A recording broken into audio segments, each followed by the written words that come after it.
Hello guys! Today's special recipe. Naghimo mig kape nga bugas.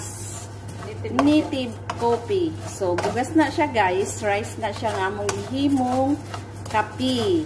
So, later, tingnan nyo kung ano ang mangyayari. So, ang nagawa pala nito yung yung magandang Irene. Oh, 'di ba? Sarap to, guys.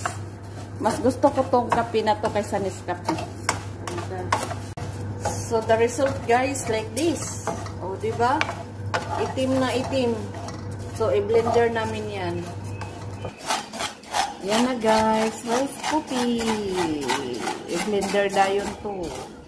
Sabugno lang nito, guys, ha. Ayun na tayo, di mo pwede direct sa rice coffee.